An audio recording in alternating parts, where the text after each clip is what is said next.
We continue in Matthew's Gospel this morning, coming to Matthew chapter 15, verses 21 through 31.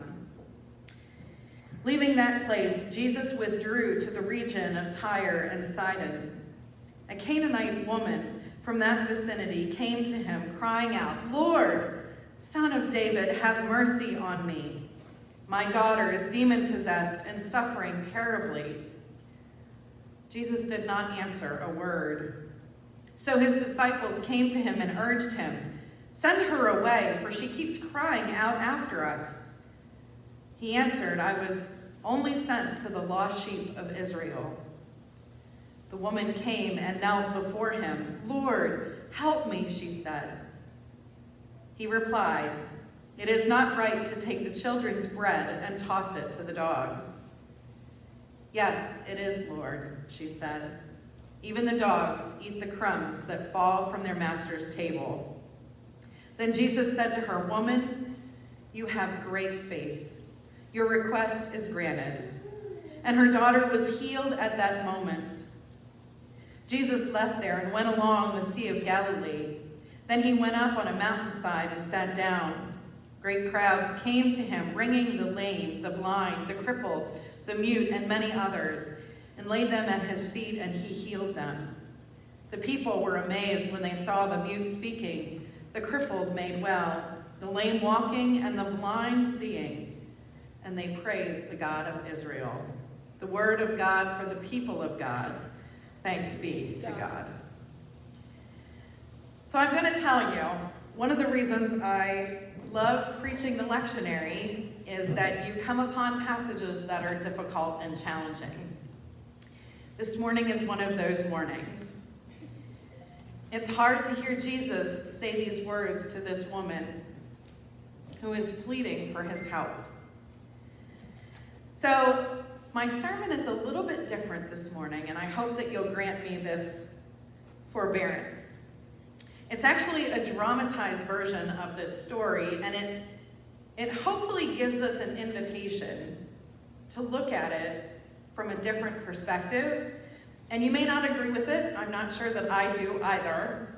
But if nothing else, it gives us an opportunity to wrestle with this passage in a new way, possibly. This is Gordon Atkinson's dramatized version of this, and he entitles it "The Smallest Person in All the World."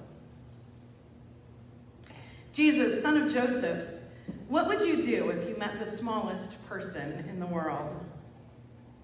"The smallest, Rabbi?" "Yes, the person that matters the least. The person with absolutely no power. The smallest person in all the world." "How would I know that person, dear Rabbi?" "Indeed, how would you know this person? For when we speak of the smallest person in the world, we are speaking of the very mathematics of God. It is only with the reckoning of the Almighty that we are able to make sense of a newborn infant, a fallen sparrow, and a single hair on your head. And yet, God's math is not known, nor can it be found. It can only be received in the instant when it is needed. It exists only in the present moment." "Rabbi, I do not understand." Young Jesus, you will never understand the mathematics of God until you meet the smallest person in the world and look into her eyes. In the very important city of Tyre, in the bustling and busy center of the business district, slumped against an earthen wall, was the smallest woman in all the world. No one knew her name. No one cared for her. They barely even noticed her. She might have been attractive once, but hard living had taken her softness and left leathery skin, dirty feet, and a wet cough in its place. Her little girl played at her feet. She was 6, but had the mind of a 2-year-old. Several times a day, she would stiffen and shake with a palsy. Her fingers, wrists, and elbows would draw up, and she would stop breathing. Her face would grow red while spittle bubbled at her lips. In these moments, Her mother would hold her and cry, praying for the demons to leave her alone. Passers-by would point and say, "Demons!" They drew their clothing over their mouths and hurried past, terrified. During the day, the woman would beg, sometimes getting enough to feed them both. Desperation drove shame from her a long time ago. She did what she had to do to take care of her little girl, and in the quiet moments of the night, she would look away and remember the man she saw 2 years before when her husband, now dead, had taken her to Galilee. There she had seen a miracle worker who was able to cast demons out of children. They had planned to go back to Galilee and bring their little girl to see Jesus. They had many plans back then, but all of that was gone now. Jesus lived in his world, and she was waiting to die in hers. The smallest woman in the world lived each day waiting for the next day. She waited because all hope was gone, and only the shell of hope, which is waiting, was left in her. You see, waiting was all she had. Tyre and Sidon, he said, like it was nothing. Like it was no big thing for good Jewish boys to take a little road trip to the twin cities of sin. They all laughed because there was no way he was being serious, but he kept packing his stuff, and he kept not saying anything. The laughing got quieter and then died out. The disciples started looking uncomfortable. They made eye contact with others and tried to communicate with exaggerated facial expressions and ridiculously overdone shrugged shoulders. Several of them caught Peter's eye and indicated with sharp head movements that he should go talk to Jesus and find out what the heck was going on. Well, of course, Peter accepted his appointed role as spokesman without much thought. "Why Tyre and Sidon?" he asked loudly. Jesus never stopped working. He was shoving supplies into a bag, and he spoke without looking up. "Why not Tyre and Sidon? They've got good accommodations." The men in the room burst into laughter again. Maybe Jesus was just joking after all. Someone shouted out, "How would you know?" And the laughter got even louder. You can picture the scene, I'm sure. "I've been there," he said, pulling a rope tight around a bag. He looked up and showed no emotion at all. "I've been there a few times." That silenced everyone. Then Peter put his hand on Jesus' arm and said, "Seriously? Why do we need to go up there?" Jesus dropped what he was holding and gave them his full attention. "Okay, guys, here's the deal. I need to get away. I need to get away bad. I need to go somewhere where no one knows me. Understand? I've got a lot of things to tell you, and time is running short, shorter than you know.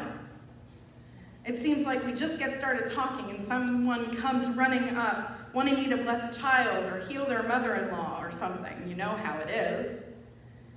I need time alone just with you.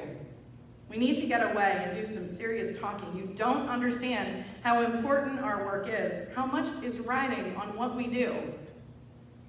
So we're going away. No one will know us, and we can talk in peace. Also, I need to rest. Hey, it'll be fun. Trust me." How can you not trust Jesus when he says that, right? Tyre blew their minds. It was big, for one thing, big and worldly.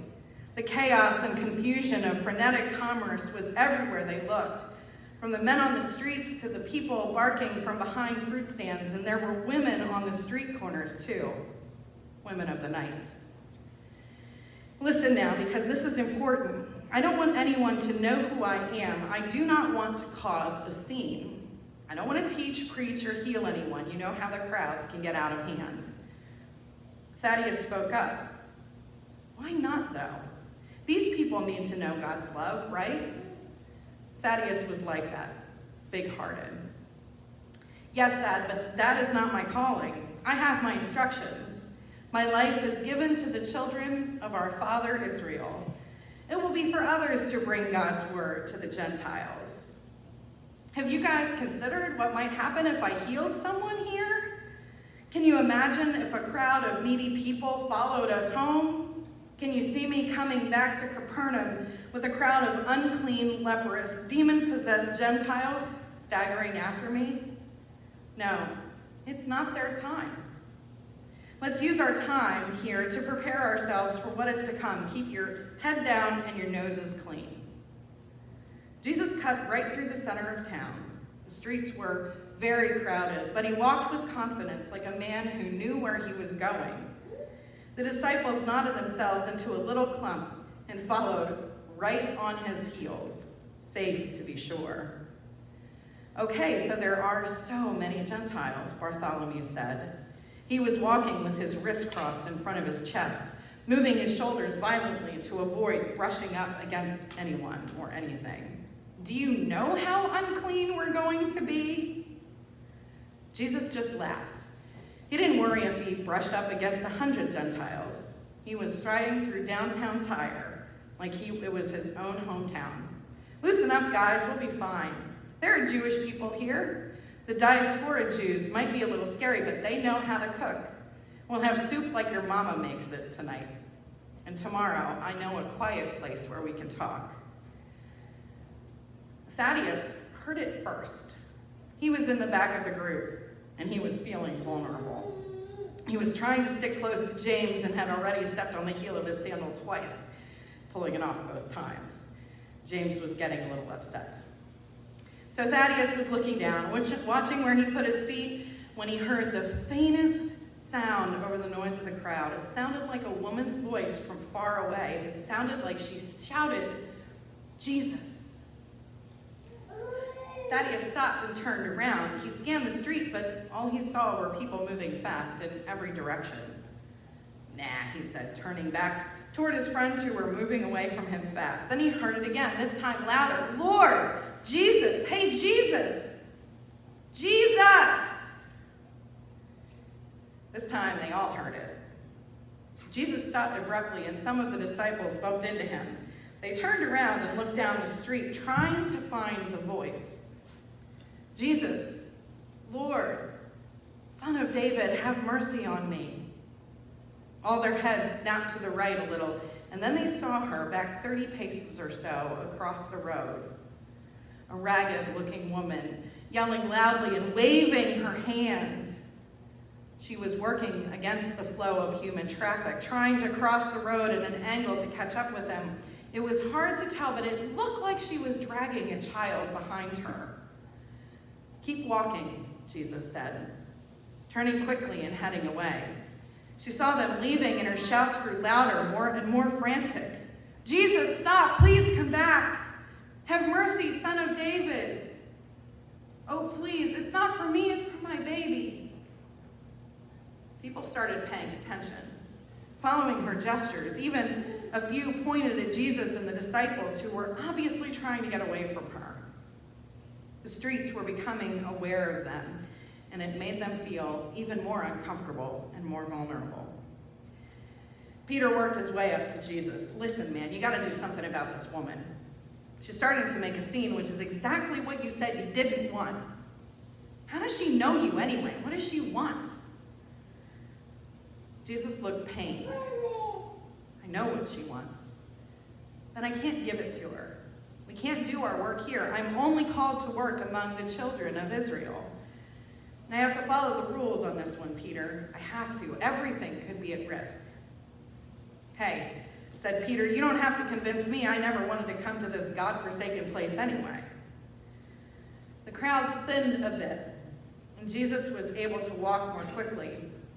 When she saw that she was losing them, she cried out one last time. She reached down into her soul and found the ancient sound of sorrow.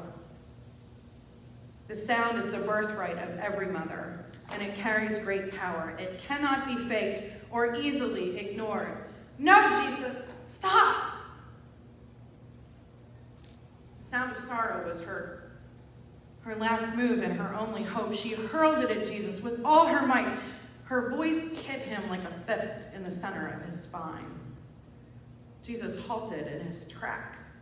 He stopped, and the disciples stopped with him, but they did not turn around. After then, softer, she said, "Please, I call out to you in the name of God, Son of David, please help my little girl." Peter grabbed Jesus by the arm. "What are you doing? Why are you stopping?" Jesus looked at Peter, amazed. "Did you not hear the voice? How could you consider going on?" He turned to face the woman now, only 10 steps behind them. She stood still, panting and watching them. She seemed shocked that they had actually stopped. Jesus spoke softly to the disciples. "I'm going to tell her the truth. She deserves that much." "What do you mean, the truth?" asked James. "I mean the truth. I'm going to tell her exactly why I cannot heal her daughter. I'm going to tell her what our people think of her people. And she's going to hate me. She will absolutely hate me. But hating me is better than thinking her daughter isn't worth healing." The woman walked to Jesus with her little girl in front of her, and she knelt before him. There she was, the sum of all their fears, a Gentile, unclean, needy, getting in the way of their very important agenda, a bother, a problem with no easy solution. "Jesus of Nazareth, I know you. I saw you in Galilee 2 years ago. I know that you have the power of God. Please heal my little girl. We don't ask much. My husband is dead and I am reduced to begging, but that's okay. I can live with that if only you will make her well. She's so little and she doesn't even know how hard her life will. She doesn't understand any of this. But I know what will happen to her, and She fell silent, then bowed her head and waited. Jesus paused, and this moment seemed like an eternity. The crowd moved around them, but some curious onlookers stopped to see what was going on. It was a hard call to make, but it was Jesus' call, and he made it. He made the call back when he first heard her, and he wasn't going to back away from his decision now. "I'm sorry, I'm truly sorry, but I cannot do this for you. I know you will not understand, but I cannot take what is meant for God's children and give it to the dogs." Peter looked like someone had slapped him. His head jerked around and he looked at Jesus with anger flashing in his eyes. "No," he hissed through his teeth. Andrew turned away and several others muttered unintelligible things. Thaddeus wiped a tear from one eye. Jesus never took his eyes off the woman. He swallowed hard and waited for her anger. But her anger never came. Not one hint of anger crossed her face. She was a mother with a sick child. She was beyond anger, beyond reason, and beyond desperation. You could insult her, strike her, spit at her, and she would only be thinking about how she might get you to help her child.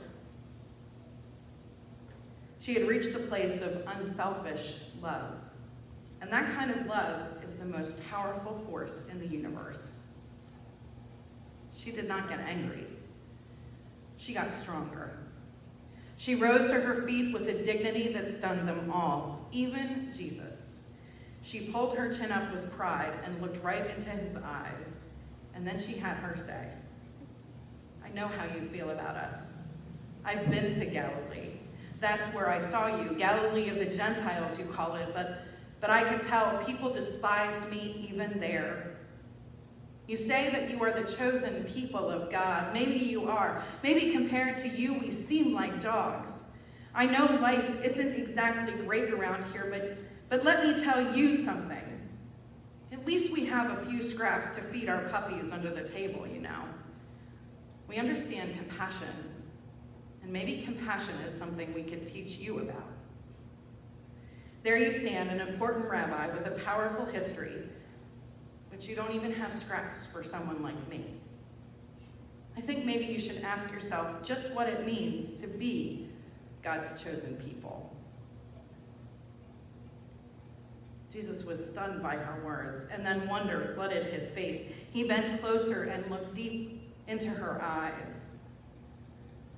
"Do I know you?" he asked. And then he saw it. She had the rabbi's eyes, same color, same shape, same gentle honesty. She was not condemning him. She was seeing him and speaking the truth to him. "Rabbi," he whispered. In that instant, a flash of enlightenment, Jesus understood the mathematics of God. In that moment, it was given that he should stand outside of time and know a deeper truth. Sometimes one person is worth as much as every person. Sometimes the least is the greatest and the first is the last. Sometimes one small woman is more than the greatest of missions. And maybe, in just that right moment, one person could even carry the sins of the world. "I understand," he said, to no one in particular. The math of God filled his soul, and the beauty of it, the unexplainable beauty, welled up inside of him, driving a shiver up his spine. A smile burst onto his face. He laughed out loud and put his palm on her cheek. "Woman, I had no idea. I didn't know such faith existed outside of my own people. I did not know until now." "Yes, absolutely. What you want will be done for you." He bent and held the little girl's head between his hands. He kissed her forehead, holding his lips there for just a moment. Her eyes closed, and then he drew back. When her eyes opened, they were no longer the eyes of a 2-year-old child. She had the eyes of the rabbi, just like her mother, full of intelligence and curiosity. Jesus took one look at her, smiled, and walked away. The disciples were stunned and trailed after him. They did not know what they had just seen. The smallest woman in all the world held her child, looked into her eyes, and let out a shout. People parted around Jesus as he moved away, then melted back together as he passed through, but by this time she looked up. Jesus was gone forever. No one said anything for a few minutes. They walked in silence. The disciples could tell that something important had happened, but weren't sure what it was exactly. It was Jesus who spoke first. "I think we have about a half an hour to get out of town before people start looking for me. Let's go home. What do you say?" Several nodded their agreement, but Thaddeus spoke up. "What about the retreat? What about all those things you said you needed to teach us?" Jesus laughed and put his hands on Judas' shoulders from behind, leaning on him and letting Judas pull him for a step or two. Then he let go and tapped Peter on the shoulder. "I think we've learned enough for one day." It's an interesting way to look at this story, which is so challenging and so hard to hear hear these words come from Jesus' mouth. And whether you believe the story that this woman taught Jesus something, or whether you believe that her humility and faith, and the fact that she was a Gentile, Jesus was using this moment to teach those around him that his mission and what will become theirs is that God is for all people. And this is something you will hear me say anytime I say that word all. All means all. So the next time you see a person or you hear a person and you think, what could I possibly learn from that person? What could I possibly care for that person? You might hear this story, remember this story, and think, yeah, what could I learn from that person? Someone who looks different than you, someone who thinks different than you, someone from a completely different place in the world. What can we learn from each other? And how can we continue the mission that Jesus started all those years ago as his people? To share love and compassion, humility and faith with the world around us. I'm going to invite you to share in the benediction with me that's printed in the bulletin. Now go to serve as God's people. We will work to remove all that divides us from others. Now go to share the grace of Jesus. We will love others just as we are loved. Now go to be the Spirit's community. We will invite everyone to join us in this life of faith and service. Amen.